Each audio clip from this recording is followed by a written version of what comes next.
Okay, students. So in last lesson we have discussed about the oxidizing reagent, that is MnO2, right? And also discussed about what is the importance of MnO2, right? And its applications already I told you, right? So that is oxidation of allylic and benzylic compounds, right? We can convert allylic and benzylic alcohols into its corresponding carbonyl compounds. So that is already I have discussed in last session. And again today in this session we are going to discuss about oxidation of alkenes, another most interesting topic, that is oxidation of alkenes, right? So in generally, what do you think? So if you oxidize alkene, so then what do you think? What kind of product you may get? Just just imagine, just take a look on this. And here, suppose you have an alkene like this, right? Suppose you have an alkene like this. If alkene undergo oxidation, then what is the product? So maybe the product is, so if it is undergo oxidation, maybe the product is epoxide, maybe the product is epoxide, or sometimes maybe it is alcohols, mainly alcohols. So if alkenes undergo oxidation, then we get the product is epoxide, or if it is undergo oxidation, again maybe we can get one carbon, two diodes. So these two diodes may be cis or may be trans. Okay, so maybe cis or trans diodes we get, right? So first we will discuss about the conversion of olefin into the corresponding epoxide, right? The conversion of olefin into the corresponding epoxide. So for doing this conversion, okay, especially we are not talking about this, right? And here we are talking about only the conversion of olefin into epoxide in this session, right? And what type of reagents that we have to use if you want to convert alkenes into its corresponding epoxide, right? So and here I have written some reagents, so you can take a look on this, right? And here, so maybe we can use paracids, right? And maybe we can use hydrogen peroxide, and maybe we can use iodine with the help of base, and hypohalics, we can use dioxiranes. Okay, all these are reagents, right? So among all these, so let us first discuss one by one, right? And here first let me discuss with the paracids, right? So let me discuss with the paracids. First, I am just going to discuss about the paracids, right? And here, so what is the general formula of paracids? We know that. So that is RCO3H, right? RCO3H means that, so it is having a C double bond OH. This is the full form of the paracid. And here, if R is equal to hydrogen, so there are so many different types of paracids are present. Suppose if R is equal to hydrogen, which means that in place of R, if you write hydrogen, if you take hydrogen, then it will become HCO3H. Then it has a specific name, so that is performic acid. So the name of that one is performic acid. So in place of R, suppose if you can take CH3, then the name of the resulting reagent is peracetic acid. And if you take R is equal to CF3, right, then we can say it is CF3CO3H, and the name of this one is trichloroperacetic acid. Trichloroperacetic acid.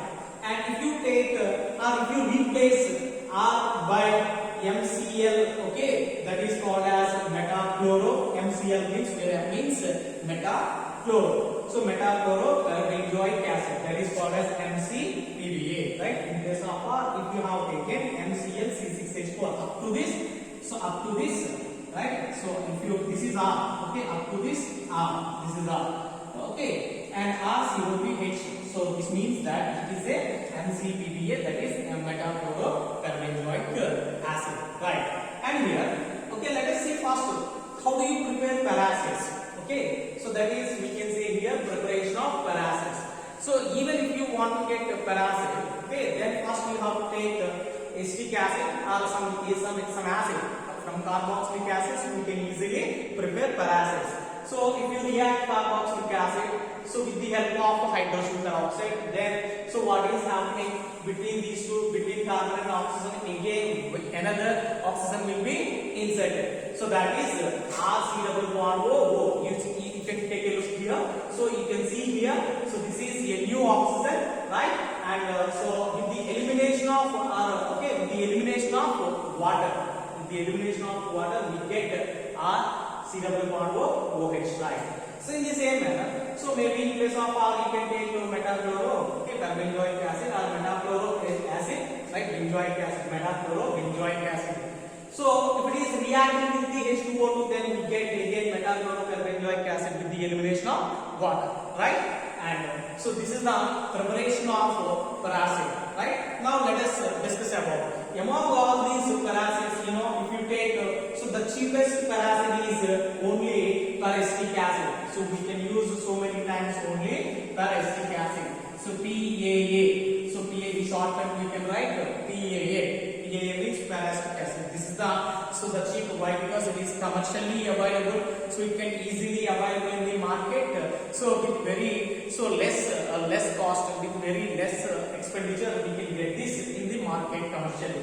But if you take trichlorperacetic acid, it is having more expensive. It is more expensive reagent in the market. So that's why. So but the reactivity is more here. You know, so the reactivity is more here. Why I'm telling so the reactivity of more here means that so the peracid. So what is the nature of peracid? So in doing oxidation of alkene into epoxide, here peracid acting as a electrophilic character. So which means that peracid acting like a electrophile. So already we know that alkenes are acting like a nucleophiles, right? Alkenes are acting like nucleophiles. They have nucleophilic character. They have tendency of nucleophilicity. At the same time, so that's why peracids are taking the tendency of electrophilic nature. So this is the reason. So if you want to replace some electron with the prime group in peracid, then what is happening? So there is a tendency to have more and more electrophilic character in peracids. So that's why here among all these peracids, and you can see here CF3 group is electron withdrawing group. It withdraw electrons toward itself because of minus A effect, right? So because of minus A effect, so these electrons are withdrawing. So that's why here, so this peracid having more electrophilic characters. That's why it is more reactive than anyone else of these reagents, right? So that's why here what I am going to take. So this is more reactive but expensive. But very expensive. That's why we don't need to prepare. So we don't have to prepare, even though it is more reactive. So many industrial experts will not prefer this reagent. Why? Because of only one reason. So it is more expensive. But so it is also reactive. But this is very cheapest reagent, right? This is very cheapest reagent. So that's why in industrial area, so every manager or every organization will prefer only the cheapest material among all these ones. So that's why they will prefer only peracetic acid, right? So let us discuss about peracids and their uses in the and their applications in the conversion of alkene into epoxide, right? And here suppose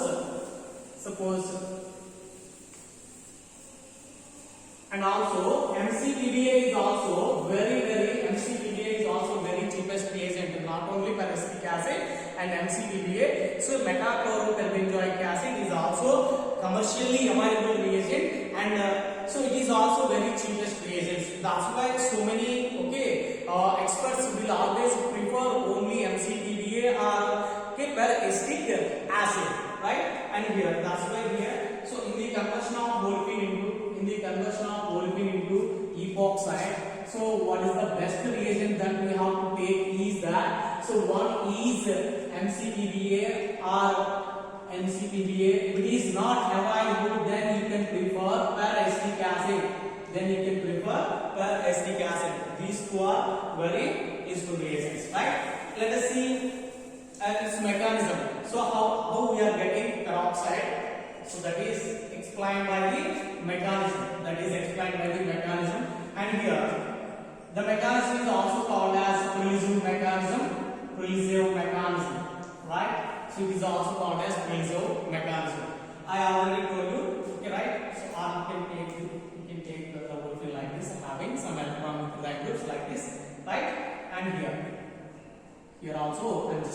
some electron donating groups, sorry, some electron donating groups. So CH3 methyl groups I have inserted, right? And suppose if you take olefin here, the first starting material or the reactant is olefin here, and if it is reacting with the MCPDA or cariacidic acid, right? Simply let me take cariacidic acid here.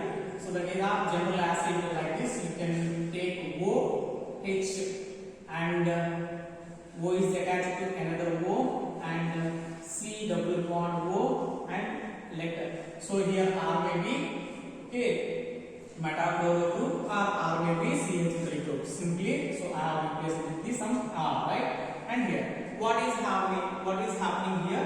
Whenever these two come close together, then one nascent oxygen will connect with the olefin. When nascent oxygen, right? Nascent oxygen means that only single oxygen will connect with this, right? To do that, what we have to do is that, right? And here, the lone pair of electrons on this oxygen atom again can add to this carbon whenever this pi bond is shifted toward like this, right? So this type of process need to happen. You may get some doubt here. Oxygen atom is more electronegative atom and olefin is also more electronegative atom, right? So how these two are react together? Then whenever this bond is breaking, whenever you can break the bond between oxygen and oxygen, then so you will get positive charge here. Oxygen acquires positive charge on it. To nullify that, so olefin acting as a nucleophile here. So then, so here this nucleophile again attacking on so the electrophilic character of the oxygen atom. In this meanwhile, so we need to move the electrons towards oxygen atom.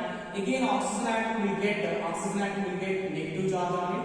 So this negatively charged oxygen atom again, again attack on H plus ion, which means that oxygen O minus will take H plus ion and will become OH, right? And this is the process which is happening here, right? And so this is just happening within a second. This is a single step mechanism, but we can represent with a transition state like this, right? We can show the entire process with a cyclic, with a transition state like this, right? And here what is happening here? So the bond between carbon and carbon is going to be breakage, and then so it is forming a bond with the oxygen atom, right? And here also, so these dotted lines are indicating so bond formation. These dotted lines are indicating bond formation, right? And here again the bond between oxygen and hydrogen will be broken up, right? And at the same time again the bond between oxygen and oxygen is also going to be breakage. That's why we need to represent by the dotted lines here. And then so between oxygen and carbon, one pi bond is forming here, and then so between carbon and oxygen, the pi bond is going to breakage, but at the same time, right? And here, so one hydrogen is connected with the oxygen atom, right? And here, so this is the process.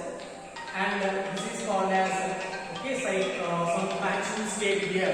So we can say it is some transition state here, right? And doing all this one, what we got after this transition state, the product is just like this.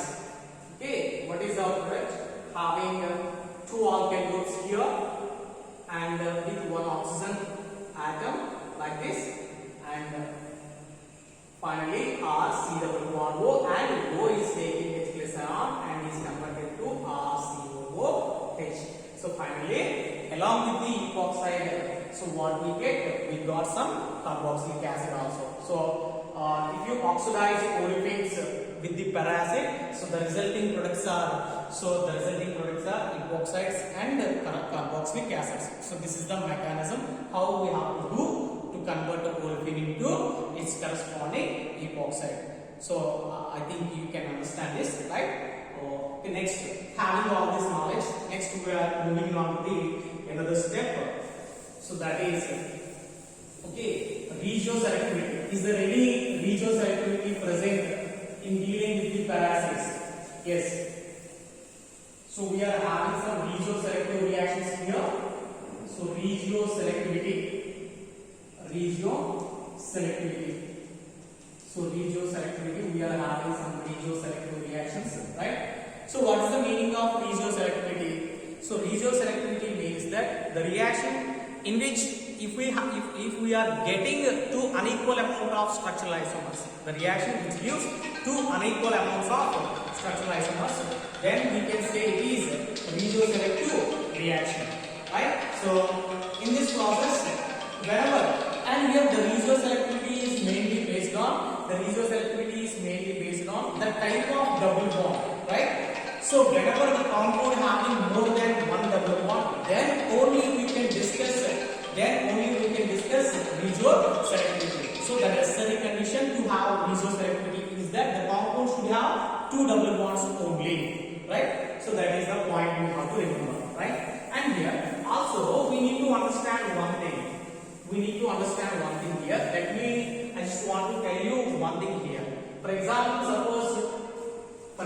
suppose if you take olefin, right? And here I am just taking different olefins, and here olefin having different methyl groups here, 4 methyl groups in this case. We are just having 4 methyl groups, and suppose if you take another olefin, but here only 3 methyl groups. Another one is hydrogen, and if you take another olefin having hydrogens 2 and methyls 2, there are 2 methyl groups here, but hydrogens are 2. Again, if you take 3 hydrogens here with 1 methyl group, and if you take another olefin like this, in this olefin I am just taking, all are having here 4 hydrogen atoms, right? So from left to right you can see all these are olefins, but olefin is attached by the number of methyl groups, there 4, there 3, there 2 and there 1, and here none, right? So this is the case. So why I am telling all this one, right? I already told you in this case, suppose for doing the conversion of olefin into epoxide, the olefin should have nucleophilic character. The nucleophilic character will be enhanced by the Plessy effect of the methyl group here. If olefin containing more and more number of methyl groups, then it is electron rich component. Then we can say the olefin having more and more nucleophilic character. So simply the nucleophilicity will be enhanced by the Plessy effect. So this Plessy effect we can represent by the methyl groups, and here see, so it is having more substitution, right? So it is donating electrons. There are 4 electron donating groups in this olefin having more nucleophilic character, right? And here the nucleophilicity decreases, and here also decreases, and here also decreases, and here there is no very so little nucleophilic character when compared to remaining all these structures. So that's why. So which is more reactive? So the reactivity will be enhanced from left to right. So what is happening? Reactivity increases when we are moving from left to right. What is happening? The reactivity will be increased from left to right. Sorry, decreases. The reactivity will be decreases. From left to right, and here. So that's why, suppose if olefin having electron donating group, if olefin having electron withdrawing group, so among these two, which is more reactive? Obviously, the electron donating group, the olefin which is having electron donating group is more reactive. So the condition is the olefin should have electron donating groups to make it as a more reactive. Unlike that, at the same time, the reagent, that is paracid, acting as a electrophilic character. The reagent acting as a electrophile, but the reactant, that is olefin, acting as a nucleophile. This is the concept we have to understand in the conversion of olefin into epoxide, right? And here Suppose I am taking a compound like this. Suppose I am taking a compound like this. So regioselectivity means that if compound having two double bonds here, right? So when we are talking about regioselectivity, so the compound which is having two double bonds, then only we will discuss about its regioselectivity, right? And here in this compound, this double bond having two methyl groups, but this double bond having no methyl groups here, right? So where we are having more substitution only at this double bond. So whenever we are reacting with the reagent, that is MCPPA or paracetic acid, whatever you can take, right? So then whenever we add MCPPA, then automatically this double bond is going to react faster. Okay, so then we get epoxide here. Automatically we get epoxide here, and here also we get epoxide. Okay, so but this double bond. Another case, right? We can also suppose, if you think, just imagine, suppose if this double bond is reacting with the paracid, then also we will have another structure. So that is epoxide from this side, and without disturbing this double bond, CH3. This is also another chance to have another structure. But among these two structures, this is major, right? Why this is major? Because this double bond having more electron donated groups. I already told you. And here, so if you take a look on this, so the reactivity enhances whenever the double bond is bearing more and more number of methyl groups. So this is a best example for the double bond. In the same manner, for example, suppose we are having one more compound like this. Okay, and you can say, and so this is the compound, and this is the compound. We are having two double bonds here, right? Two double bonds here. Whenever we add MCPPA, where the reaction takes place, you can easily identify that. You can easily identify where so epoxide formation taking place in this compound. Obviously, wherever we have more and more substitution, so that is rich electrophilic, that is rich nucleophilic character. So there only, okay, one nascent oxygen will come and oxidize. In this case, this double bond is having more substitution when compared to this double bond. So here having two hydrogen atoms means that having less substitution, but here having no hydrogens means that having substitution. CH3 here, CH3 here, some alkyl group here, some alkyl group here. Just we can consider it some alkyl group here. So that's why this is more reactive. In this case, here I am just writing only so the major component here. So that's why here we get the major product, that is only epoxide at this side. Okay, and here. So this is the regioselectivity. Okay, right? And two more examples. You can also write one more. Okay, for example, suppose we are having another structure here. Just take a look on that. In this compound, I have written three double bonds here. With the help of MCPPA, we can get epoxide. We can write the epoxide structure. But I want only the major product. I just want to write only the major product. Why? Because for example, suppose if you take 96% of the one product and remaining product having just only 4%, but we should not consider 4%. Why? Because we can drop it. So we will consider only the major product. That's why here I need only the major product. So among these three double bonds, which is having major one and where the epoxidation will take place. So obviously we can look. So wherever we have more substitution, there it is more nucleophilic character. The more nucleophilic one will react more with the epoxide. So obviously we get the epoxide at this point. That is, this double bond is more reactive. So that's why epoxide formation taking place only at this side, right? So if you can understand the concept, you can easily, okay, you can easily write the product, so where we can get, right? So that is the process of regioselectivity, right? What is the meaning of regioselectivity? If compound having more than one double bond, obviously, but more than one double bond, we may have, okay, we may get two different structural isomers. We may get two different structural isomers, in which one is major, another one is minor.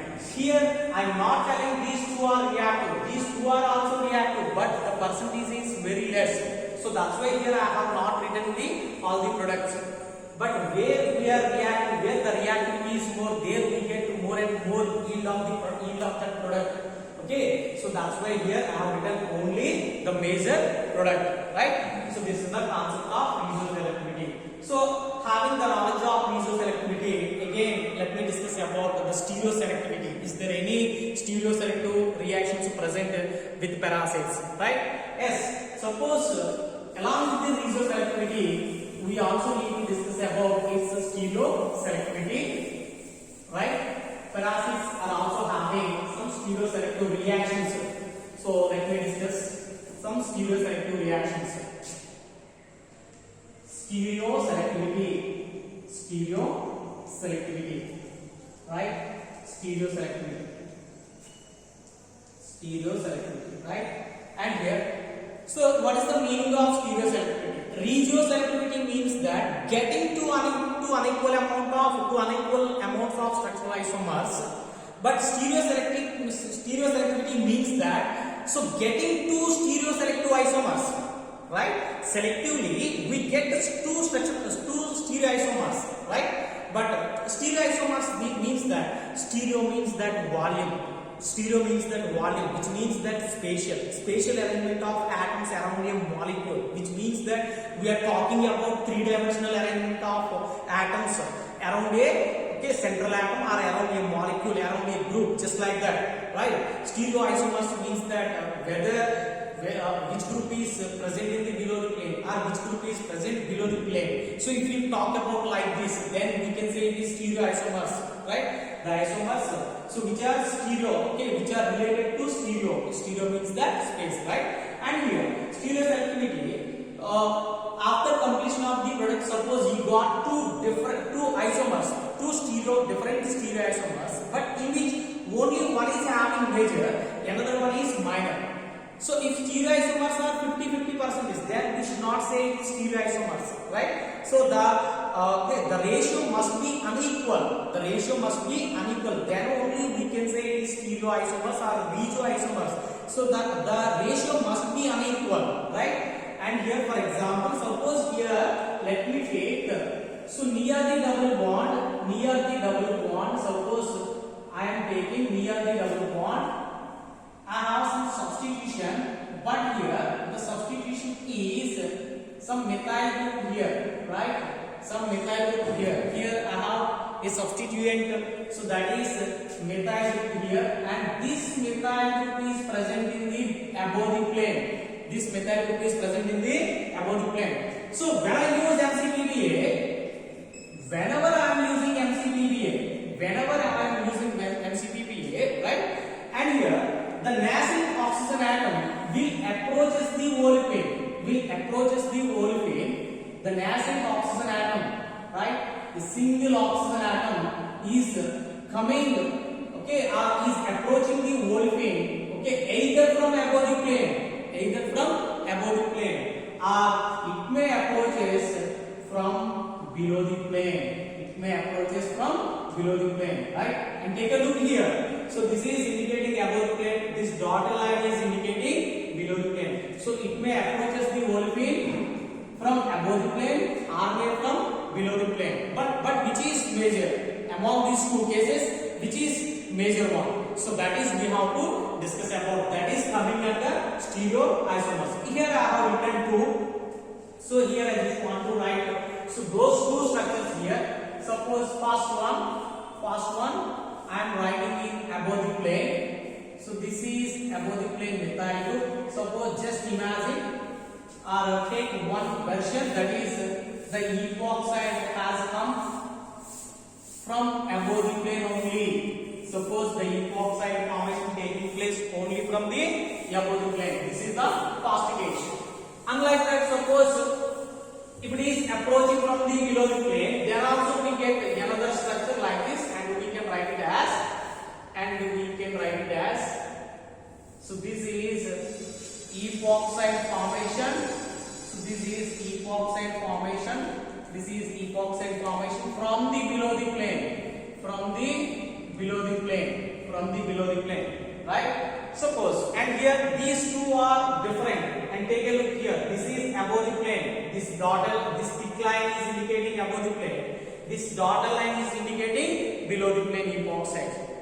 Suppose the ratio is 50-50. Suppose if you think the ratio is 50-50, so 50 is to 50. Suppose, just imagine. So then we cannot say this is stereoisomers. It should not be 50-50, right? So then we can say it is reciproc mixture. Right? If it is having 50-50 equal 50-50% of the two isomers, then we can say it is reciproc mixture. But so stereoselectivity means that it should not having 50-50%. One must be major, another must be minor. But in this case, okay, near the double bond, the methyl group present in the above the plane. So in above the plane, whenever MCPPA approaching along with its structure, not with the single oxygen atom. Remember, so it is coming along with its structure. That's why the entire group is approaching from the above the plane. If it is approaching from the above the plane, then the methyl group will restrict.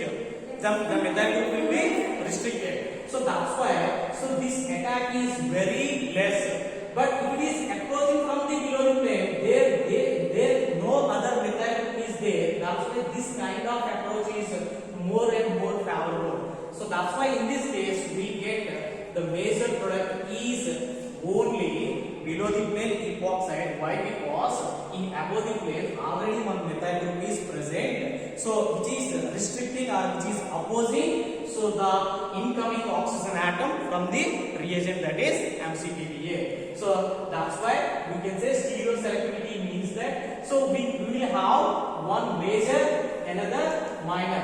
The reaction which gives two unequal amounts of structural isomers. Maybe if it is 97%, then automatically it will become 3% of the product. So this is not equal. So if you get two unequal amount of structural isomers, in which one must be major, another must be minor, then we can say it is stereoselective reaction. So this is about the stereoselectivity, and this is about the regioselectivity. In next class we will discuss about its continuation topic. Thank you.